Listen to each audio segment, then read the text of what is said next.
할렐루야. 네, 주님의 은혜가 우리 모두에게 함께하기를 주님의 이름으로 축복합니다. 앞에 12절부터 16절의 말씀을 우리가 지난 시간에 수요일 날 살폈었는데요. 여기 말씀에 보면은 주님의 그 영광스러운 모습, 정말 위엄스러운 그 모습이 담겨져 있습니다. 사도 요한은 바로 이런 주님의 영광스러운 모습을 보고는 오늘 말씀 첫 절에 그의 발 앞에 엎드러져 죽은 자같이 되매, 이런 표현을 쓰고 있습니다. 그의 발 앞에 엎드러져서 죽은 사람처럼 됐다라는 표현인데요. 사실 주님의 모습을 본 자는 그 앞에 엎드리지 않을 사람이 없습니다. 다 엎드릴 수밖에 없고, 아니 오히려 정말 기절한 것 같은 그런 상황이 되지 않을 수가 없습니다. 왜 그러냐면 주님의 모습은 이미 앞에 말씀에도 나타났지만은 너무도 영광스러운 모습이기 때문에 그래요. 지난 시간 그 끝부분의 말씀과도 같이 그의 얼굴은 해가 힘있게 비치는 것 같더라. 이 하나의 그 주님의 얼굴 모습만 보더라도 그 앞에 누가 눈을 바짝 뜨고 그리고 고개를 빳빳이 세우고 그리고 그 주님을 볼 수가 있겠습니까? 그렇게 할 수가 없습니다. 우리 초림 예수님, 이 땅 위에 우리를 구원하기 위하여 오신 예수님을 우리가 초림 예수라고 하지 않습니까? 초림 예수는 비하의 신분으로 오셨어요. 다시 말하면 낮은 자의 모습으로 오셨습니다. 그래서 마국간에서 태어나기도 하셨고 그 일생이 또 가난한 삶, 그리고 순환의 삶, 어려운 삶을 사셨어요. 끝내는 고난을 받으시고 그리고 십자가에 못 박혀 또 돌아가시고 장사 지낸 바 되었어요. 이런 내용들은 초림 예수로서 그 낮은 자의 신분을 잘 말씀해 주고 있는 그런 내용이지요. 하지만 그 무덤에서 부활하신 예수님, 이제 승귀의 신분, 높아지신 신분이라 그러죠. 이 신분은 영광의 신분이고 감히 사람이 그 앞에 대등하게 그렇게 나설 수 있는 그런 위치에 계신 분이 절대 아님을 성경은 우리에게 말씀해 주고 있습니다. 재림 예수님은, 다시 오실 예수님은 하나님 보좌 우편에 계시다, 이렇게 성경에서도 말씀해 주고 있고, 우리는 성경에 근거된 이 내용을 신앙 고백 속에서 그렇게 나타내고 있지 않습니까? 보좌 우편에 계신 그 주님은, 그 보좌 우편이라고 하는 내용은 권위를 입으신 상태를 말하는 겁니다. 그 권위는 이 땅 위에 있는 그 어떤 권위와 같은 그런 권위가 아니라는 겁니다. 그것은 하나님의 권위, 하늘의 권위, 절대적 권위를 말씀하고 있는데, 그래서 그 높아지신 보좌 우편에 계신 주님이 다시 오실 때에는 심판주로 오시고, 그 심판주 앞에 죄인들은 다 숨을 곳을 찾는 것으로 요한계시록 뒷부분에 나타나고 있어요. 그래서 죄인들은 전부 산아 나를 덮으라, 바위야 나를 숨겨달라, 이런 표현들을 쓰고 있는데, 그 주님 앞에 나서기가 너무나도 두려운 상황의 내용들을 말씀해 주고 있는 것이죠. 그래서 사도 요한도 자기에게 뒤에서 큰 물소리와 같은 소리로 말씀해 주시는 그 주님을 보려고 앞에 말씀에 있는 대로 몸을 돌이켰어요. 그런데 7 금촛대를 봤다 그랬고 촛대 사이에 인자 같은 이가 발에 끌리는 옷을 입고 다니시며 가슴에 금띠를 띠고 머리털에 시기가 양털과 눈 같고 그 눈은 불꽃 같고 그의 발은 풀무에 단련한 빛난 주석 같고 그의 음성은 많은 물소리 같고 그의 오른손에 7 별이 있고 그 입에는 좌우에 날선 검이 나오고 그 얼굴은 해가 힘있게 비치는 것 같더라. 이런 모습이었어요. 그래서 그 모습을 본 요한은 그 앞에 엎드러져 죽은 자같이 되었다. 구약 성경의 그 사상이 어떤 건 하나님을 본 자는 죽는다고 하는 이런 관념이 있었음을 우리가 성경 여러 군데서 찾아보게 됩니다. 우선 모세 같은 경우에 출애굽기 33장 20절 말씀을 보면 거기에 하나님께서 직접 모세에게 이런 말씀을 주십니다.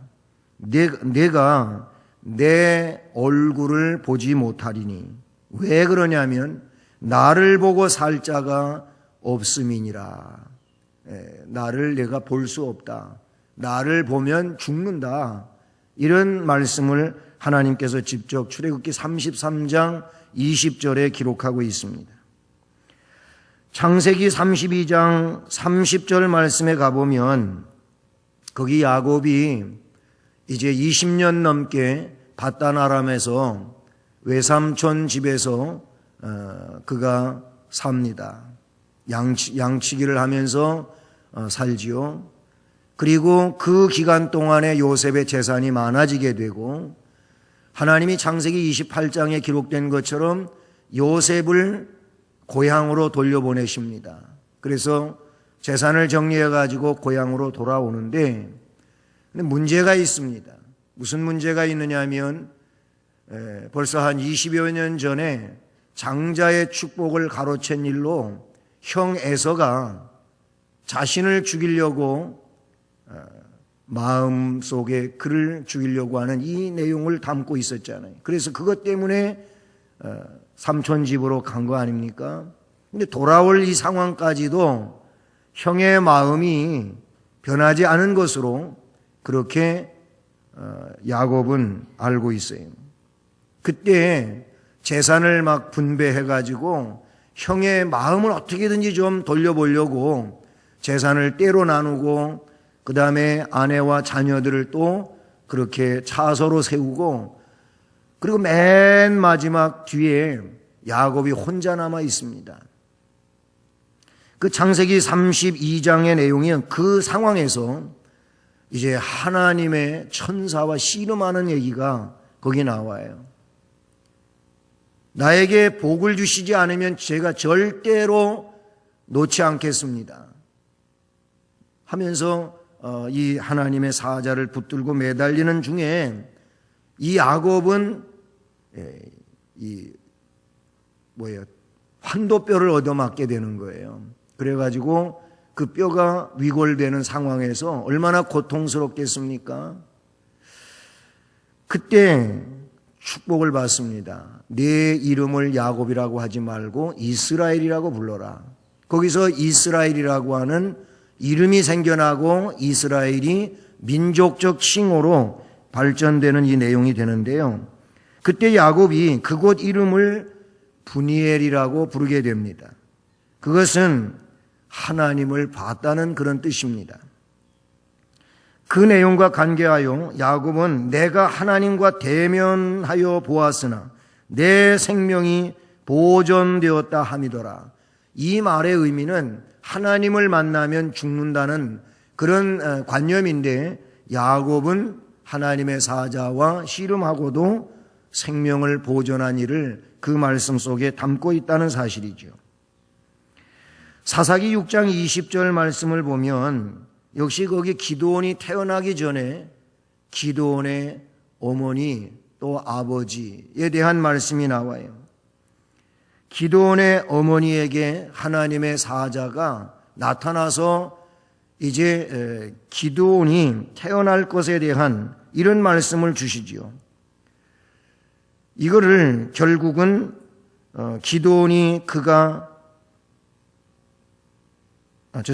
이 기드온이 여호와의 사자를 만나게 되고 여호와의 사자인 줄을 알게 되고는 그가 이런 고백을 합니다. 슬프도소이다. 주 여호와여, 내가 여호와의 사자를 대면하여 보았나이다 라고 말씀합니다. 기드온이 직접 하나님의 사자를 보고 그 사자를 보았기 때문에 자기는 이제 죽음에 이르게 되었으므로 슬프다 하는 말씀을 말씀해 주고 있어요. 그리고 사사기 13장 21절로 22절에 내려가 보면 제가 앞에 얘기하려던 것을 잘못 얘기했었는데요. 여호와의 사자가 삼손의 그 아버지 어머니에게 나타나게 되지요. 삼손의 아버지는 마노아라고 하는 사람인데 먼저 그의 아내에게 하나님의 사자가 나타나서 삼손이 태어날 것을 그렇게 말씀을 주시지요. 그리고 이 아내는 남편에게, 즉 마노아에게 그 사실을 이야기해 주게 됩니다. 결국 두 사람은 그 내용을 하나님의 사자로부터 다시 받게 됩니다. 그리고 그제야 마노아가 그가 여호와의 사자인 줄을 알고는 그의 아내에게 이르되 우리가 하나님을 보았으니 반드시 죽으리라, 이런 말씀을 거기에 담고 있어요. 결국 마노아도 마노아의 아내도 하나님의 사자를 본 일로 이제 우리는 죽게 되었다고 하는 이런 표현을 쓰고 있다는 것이죠. 그런 내용은 이사야 6장 5절 말씀에도 기록이 되고 있는데 이사야의 그 소명과 관계해서 이사야가 이런 고백을 합니다. 화로다 나여 망하게 되었도다. 나는 입술이 부정한 사람이요, 나는 입술이 부정한 백성 중에 거주하면서 만군의 여호와이신 왕을 배웠습니다. 화받을 상황이 됐다는 거예요. 왜 그러냐면 만군의 여호와이신 그분을 보았기 때문이다, 이런 표현을 쓰고 있어요. 이마만큼 하나님을 만난다고 하는 일, 하나님의 사자를 본다고 하는 일은 구약적인 의미에서 보게 되면은 엎드러질 수밖에 없는 그런 상황이었다는 것이죠. 그래서 요한도 그 영광의 모습 앞에, 그 권위의 모습 앞에 이처럼 죽은 자처럼 엎드러졌다는 겁니다. 그때 오늘 그 17절 말씀을 보면 그가 오른손을 내게 얹고 이르시되 하면서 두려워하지 말라, 나는 처음이요 마지막이니 하고 말씀해 주시는 이 말씀을 보게 됩니다.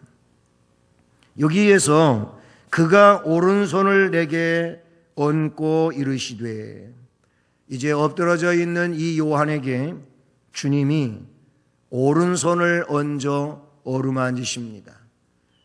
이것은 주님의 오른손에 안수함이 이 요한에게 있다는 것을 말씀해 주고 있지요. 손을 얹는 것은 안수를 의미한다, 이렇게 볼 수 있습니다.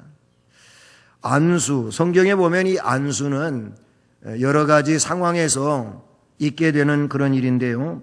우선 안수는 직분, 임직 때에 있는 겁니다. 디모데전서 4장 14절에 바울은 디모데가 장로의 회에서 안수 받을 때에 있었던 은사를 이야기합니다. 그 말씀을 보면 내 속에 있는 은사, 곧 장로의 회에서 안수 받을 때에 예언을 통하여 받은 것을 가볍게 여기지 말며, 안수가 임직을 위해서 있는 거예요. 직분을 그에게 이제 주기 위하여 안수한다. 이것은 초대교회 때부터 지금까지 계속되어 온 그런 내용이잖아요. 그래서 목사로 안수하게 되지요. 목사의 생명은 노회에 있지 않습니까? 이런 그 교단마다 조금 다르기는 하지만은 우리 장로교 그리고 합동 측에서는 목사의 그 생명은 어디에 있느냐? 노회에 있는 거예요. 그래서 목사를 세우기 위하여 노회에서 목사 후보생 고시를 보게 해서 신학교로 보내가지고 신학교의 교육을 위탁한 거예요. 노회가 그렇게 하는 거예요. 그래서 노회는 신학교에 보낸 이 목사 후보생을 지속적으로 관리하게 되는 것이고, 그리고 신학을 졸업하면 노회가, 물론 강도사 고시는 총회에서 치르게 되는 것이지만은 역시 노회에서 강도사 고시를 추천해 주는 거예요. 본인이 강도사 고시를 청원도 하지만은 노회에서 추천을 해서 그것이 그에게 꼭 필요한 거예요. 그러면 그 추천과 고시 청원에 의해 가지고 강도사 고시를 치르면 총회에서 합격자가 되면 이제 합격자로서 총회가 있을 때 9월 총회에서 합격자를 발표하고, 합격 발표가 되면 해당 노회로다가 합격증을 내려보내주는 거예요. 그러면 노회에서는 그거를 근거해 가지고 이제 강도사 인허식을 하게 되는 거죠. 10월 노회 때 그 강도사가 되는 거예요. 그리고 이제 1년 후에 노회에서 목사고시를 치르게 됩니다. 무슨 얘기를 하고자 하는 것이냐면은 목사의 생명은 노회에 있다, 그런 얘기예요. 그래서 노회에서 목사로 안수하는 겁니다. 노회의 노회장을 위시하여 노회의 어른들이 이제 목사를 임직시키는 겁니다. 그래서 목사가 개교에서 담임 목사로 아니면 임시 목사로 이렇게 목회를 하지만 그 목사의 생명은 교회보다도 노회에 있다는 사실을 우리는 알아야 됩니다. 안수하여 목사를 세운다, 그 얘기. 그것만이 아니죠. 장로님을 세울 때에도 안수하지 않습니까? 네. 또 안수 집사님을 세울 때에도 역시 교회의 담임 목사와 장로님과 노회의 임직식에 참여하는 그런 안수 위원들이 안수를 한다, 그런 얘기예요. 교회의 직분은 이렇게 안수 임직합니다. 뭐 권사님이라든지 서리 집사님은 안수받은 이들은 아니지만 이들도 역시 직분을 수행하지만, 그래서 교회의 이 항존직에 대한 것은 안수 임직이라, 그런 얘기죠. 그런 내용은 사도행전 6장 5절로 6절 말씀에도 보면, 거기 이제 우리는 보통 7 집사라고 표현하죠. 믿음과 성령이 충만한 사람 7명을 선별해가지고 안수를 하게 하는데, 그래서 뽑힌 사람들이 누구냐면 스데반, 빌립, 브로고로, 니가노로, 디몬, 바메나, 그리고 안디옥 사람 니골라, 이렇게 7명이 나오게 됩니다. 이들을 이렇게 선택해 가지고 사도들 앞에 세우니 사도들이 기도하고 그들에게 안수하니라, 이런 말씀이 사도행전 6장 5절과 6절에 기록되어져 있어요. 사도 요한은 일찍이 우리 주님의 그런 부름에 의해 가지고 또 주님의 그런 훈련에 의해서 사도가 됐지 않습니까? 네, 12사도 가운데 한 사람인데 사도가 되었어요. 그리고 이 요한계시록의 이 신비한 마지막 때의 상황과 그리고 교회들에 대한 이 내용의 관계에서 이 메시지를 이제 기록하고 교회들에게 보내게 하기 위하여 그 요한에게 안수하십니다. 안수는 이렇게 임직 때만 있는 것이 아니고, 또 성경에 보면 안수는 성령 충만을 위하여 그렇게 사도들이 행했던 일로 나타나고 있어요. 그래서 사도행전 8장 17절을 보면 사마리아 지역에 복음이 전해지게 되고, 전파되어진 이 복음의 근거에서 많은 믿음의 사람들이 세워지게 될 때 예루살렘 교회가 베드로와 요한을 사마리아에 내려보냅니다. 가서 보니까 거기에 놀라운 은혜의 역사들이 있는 겁니다. 그래서 두 사도가 그곳 모여있는 믿음의 사람들에게 안수하게 되므로 그들이 성령을 받는지라 이렇게 사도행전 8장 17절에 기록하고 있어요. 결국 베드로와 요한 사도가 그곳에 가서 믿음의 사람들에게 안수함으로 그 사람들이 성령을 비로소 받게 되었다라는 말씀이죠. 그 다음에 사도행전 9장에 보면 이 사울이 다메섹 도상에서 예수님을 만나고 회심 사건이 일어나게 되는데 그때 아나니아가 그곳에 가게 됩니다. 이 사울이 있는 곳에 들어가서 그에게 안수를 합니다. 형제 사울아, 주 곧 내가 오는 길에서 나타났던 예수께서 나를 보내어 너로 다시 보게 하시고 성령으로 충만하게 하신다 하니 그의 눈에서 비늘같이 같은 것이 벗어져서 다시 보게 되고 그가 성령 충만한 성령의 사람이 되었음을 사도행전 9장에서 말씀해 주십니다. 아나니아의 선지자 아나니아에 의하여 안수받은 사울이 성령 충만하게 되었다는 겁니다. 사도행전 19장 6절 말씀을 보면 바울이 이제 에베소에 오게 되고 에베소에 와서 그 에베소 사람들에게 에베소에 있는 믿음의 사람들에게 안수를 하니 성령이 그들에게 임하심으로 방언도 하고 예언도 했다. 거기에도 보면 바울이 에베소 사람들에게 안수함으로 성령이 그들 안에 역사하게 된 내용을 말씀해 주고 있는 것입니다. 이처럼 안수는 임직과 관계하여 있고 그 다음에 성령의 그런 역사가 임하기를 위하여 사도들이 안수했을 때 성령이 임했고 또 안수는 병 고침을 위해서도 있었고 위로와 격려를 위해서도 있었습니다. 열왕기상 19장 5절로 7절에 보면 낙시마에 있는 그 엘리야 로뎀 나무 아래서 자포자기하고 그렇게 있는 이 엘리야에게 하나님은 천사를 보내어 그를 어루만지며 그에게 하나님의 식물을 공급해 주면서 그 안수에 의하여 이 엘리야는 40주 40야를 걸어서 하나님의 산 호렙에 이르고 거기서 하나님의 세미한 음성을 듣고 그의 마지막 사명을 부여받아서 그 세 가지의 사명을 훌륭하게 감당해내는 이런 내용을 우리가 보게 되는 것이죠. 오늘 말씀은 주님은 오른손의 안수로 요한을 이제 위로해 주시면서 하신 말씀이 있습니다.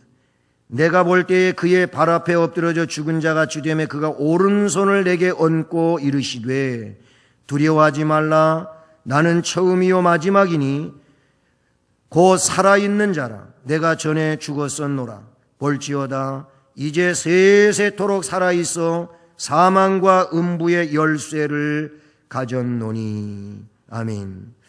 이 말씀에 보게 되면 17, 18절 말씀을 보게 되면 이 요한을 어루만지시면서 안수하시면서 요한에게 하신 말씀은 네 가지의 내용으로 나타나고 있습니다. 첫째는 두려워하지 말라는 것입니다. 사실 세상에 대하여 두려워할 일은 요한 시대에도 많이 있었습니다.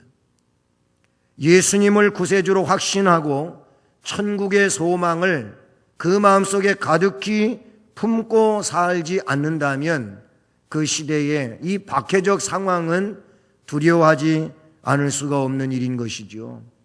왜냐하면 예수 믿는다고 하는 것은 곧 예수의 증인이 된다고 하는 것은 곧 순교하는 일과 같은 것이었기 때문에 그래요. 그러니까 목숨을 내놓고 예수를 믿어야 되는 그때의 상황이었다는 것이죠. 그것은 복음이 처음으로 전해지는 민족과 나라들은 다 똑같은 것 같아요. 왜냐하면 거기에는 이미 그들의 샤머니즘이 있기 때문에 그렇죠. 그들의 토착화된 그런 종교들이 있기 때문에 그래요. 우리 한국도 다르지 않았잖아요. 조선 말기부터 복음이 우리나라에 들어왔을 때 그 복음에 의하여 많은 사람들이 순교의 자리에 이르렀습니다. 이 세남토 그 순교지 뭐 가톨릭의 계통이지만은 또 그 절두산 있지 않습니까? 여기라든지 이런 곳은 전부 뭐예요? 순교자들을 기리는 그런 곳이란 말입니다. 왜 그렇게 되었습니까? 처음에는 이 조상의 위패를 모시지 않는다는 이것 때문에 불효자식이라고 해가지고 이런 자식은 살아있을 가치가 없다고 해서 갖다가 처형시킨 거예요. 그냥 한강 그 모래 백사장에다 갖다가 묶어가지고 무릎 꿇려놓고 그대로 망나니가 칼춤 추다가 목 빼버리고 이렇게 해서 목 잘린 사람들이 많이 있었다는 거예요.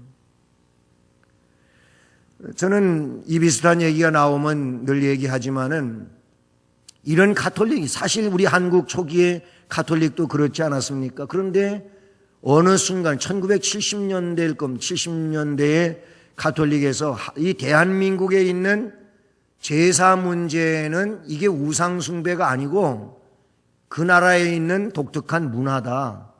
그러니까 문화로 인정하고 제사를 성대히 지내라. 로마 교황청에서 이렇게 결론을 내리고 한국에 시달을 했어요. 그리고 그때부터 가톨릭에는 그냥 예수 안 믿는 이런 사람들이 제사 지내는 것과 똑같이 해요. 이거는 초기 위패를 모시지 아니하고 계명에 준수하고 그렇게 살기를 고집하면서 신앙의 일사각오의 길을 갔던 이런 사람들은 도대체 뭐냔 말이에요. 변질된 겁니다. 잘못된 거지요. 어쨌든 우리나라도 그러하고 복음이 전해지는 곳곳마다 이런 미신 종교와 무속 종교와 충돌이 일어나고 그래서 거기에 박해가 따르고 많은 사람들이 순교자로 그렇게 피를 뿌리게 되고 그렇단 말이에요. 우리나라도 순교의 터전에서 이렇게 교회가 세워지고 부흥이 된 거예요. 그 주기철 목사님 일대기 일사각오에 대한 영화가 만들어지지 않았습니까? 어제는 어떻게 아침을 먹다가 보니까 그 주한장로교회 주승중 목사님이 나오시더라고요. 작년에 성지순례 갈 때 유럽 그 성지 방문을 할 때 같이 갔었어요. 거기 그 주승중 목사님이랑 그 노회 몇 분이랑 제가 그 노예 사람은 아니지만 어떻게 거기 함께 참여하게 돼서 저는 혜택을 많이 받았죠. 왜냐하면 그 유럽의 이 종교개혁지를 많이 방문한 이런 그 경험을 가지고 있는 분이 가서 설명을 해주고 하니까 저는 굉장히 혜택이 많이 있었거든요. 근데 이 주승중 목사님은 주기철 목사님 손자예요, 손자죠. 그리고 그 아버지는 주광조. 이런 이제 그 주기철 목사님 일대기 영화에 보면 그 내용이 나오는데 그 영화와 관계해서 뭐 기독교의 내용뿐만이 아니고 어제가 3.1절이니까 3.1절 독립운동가의 한 사람으로 주기철 목사님이 그런 내용을 가지고 이렇게 나왔었는데 역시 그분도 뭐예요? 그 사모님과 똑같이 이 일사각오의 길을 간 분이란 말이죠. 신앙의 내용에 근거해가지고 신사참배 안 한다는 거죠. 동방요배 안 한다는 거죠. 그렇게 해서 결국은 옥중에서 순교한 분이 주기철 목사님이잖아요. 두려워하지 말라라고 한 것은 두려워할 수밖에 없는 상황이 많은 이런 상황 속에서 지금 요한에게 우리 주님은 두려워하지 말라고 말씀하시는 줄로 믿습니다. 이것은 오늘 우리에게도 마찬가지예요. 우리 주님은 우리를 향하여 시대 속에 박해가 있고 신앙을 빼앗아가는 이런 내용들이 그렇게 만연해 간다 할지라도 두려워하지 말라는 겁니다. 우리는 이 말씀 앞에 믿음을 가지고 담대해야 될 줄로 믿습니다. 왜 두려워하지 말라 하십니까? 두려워하지 말라고 하시는 주님은 어떤 분입니까? 나는 처음이요 마지막이다. 이렇게 말씀하고 있어요. 이 처음이요 마지막이라는 얘기가 뭡니까? 이미 앞에서도 그런 말씀을 살펴봤지만은 영원하신 분이라는 얘기예요. 유한한 존재가 아니라는 겁니다. 뿐만 아니라 그것은 자존자이신 주님이시라는 겁니다. 시작도 없고 끝도 없고 그냥 홀로 언제부턴지 존재하신, 그냥 존재하시는 그런 분이라는 거예요. 그분은 곧 창조자이십니다. 그러면서도 완성자이신 주님을 의미한다는 거예요. 결국은 이분은 전능자, 절대자인 것이지요. 그러면서 곧 살아있는 자라 그랬어요. 내가 전에 죽었었노라. 십자가의 죽음, 그것은 능력이 모자라서 무생명해가지고 죽은 것이 아니고 살기 위하여, 부활하기 위하여 일시적으로 죽으신 거예요. 구속제물이 되신 거지요. 그래서 그거를 전에 내가 죽었다는 겁니다. 그러나 볼지어다 이제 세세토록 살아있을 거다. 끝이 없다는 거예요. 세세토록은. 그런 주님이신 줄로 믿습니다. 그러므로 부활과 영원한 생명의 주님임을 이 말씀이 나타내고 있다는 사실이죠.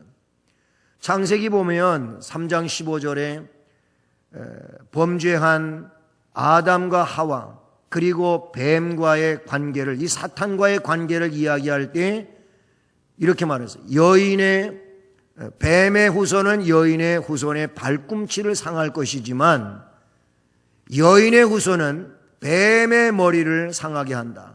이 말씀은요, 우리는 어떻게 이해하고 있느냐 하면 그 사탄이 메시아를 십자가에 못 박아 죽이는 일을 발꿈치를 상하게 하는 일로 이해합니다.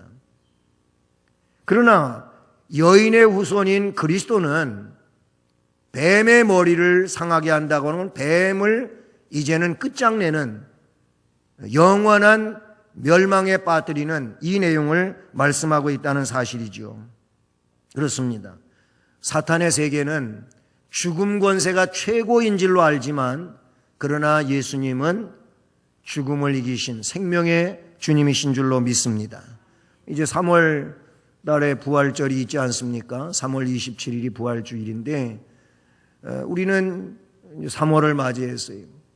우리는 부활의 생명을 기억해야 될 줄로 믿습니다. 그래서 그 주님은 누굽니까?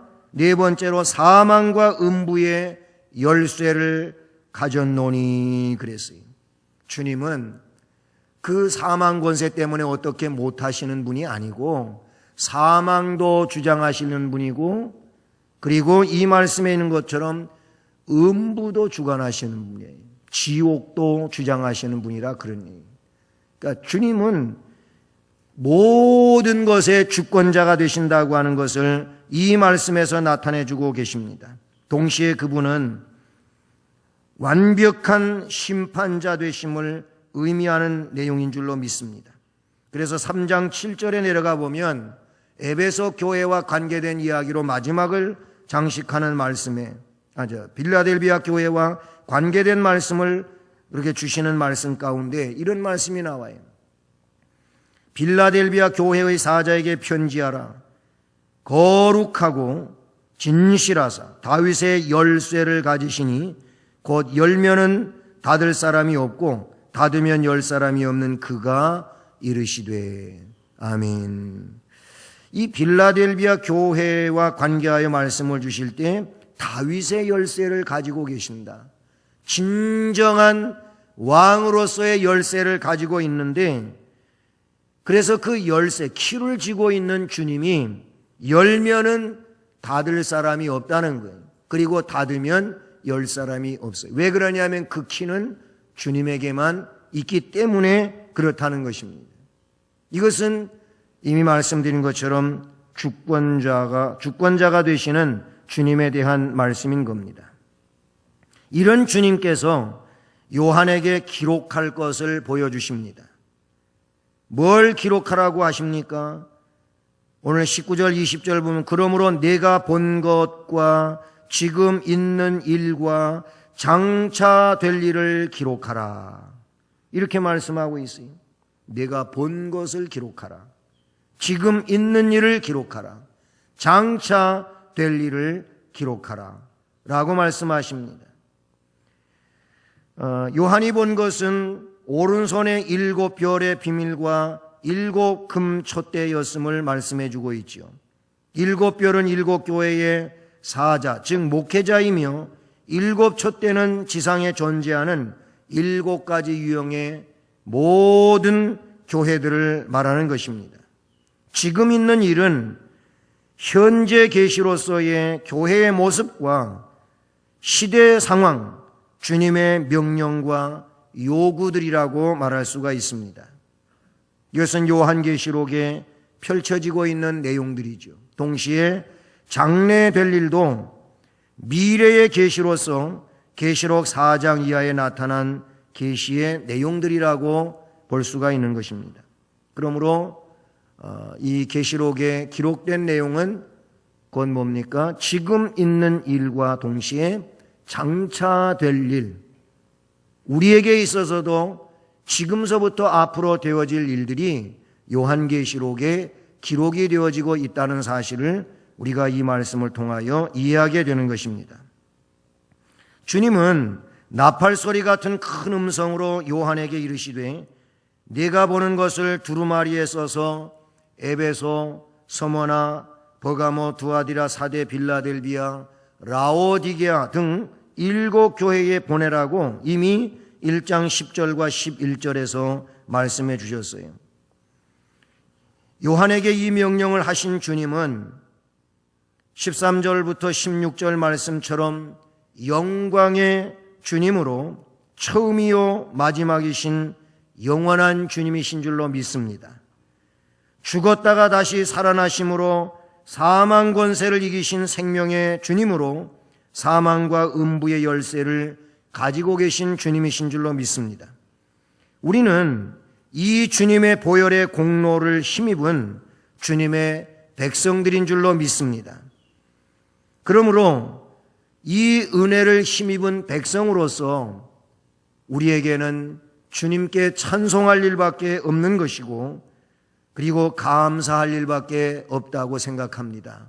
왜냐하면 이 놀라운 은혜를 우리가 받았지 않습니까? 이것은 놀라운 주의 축복인 줄로 믿습니다. 그렇기 때문에 우리도 주님의 약속의 말씀을 믿고 두려워하지 않고 담대한 심령으로 믿음 생활에 열심을 다할 수 있기를 바라고 충성하는 이런 믿음의 심령이 되어서 주님이 기뻐하시는 우리의 삶이 될 수 있기를 주님의 이름으로 축복합니다. 우리 찬송가 257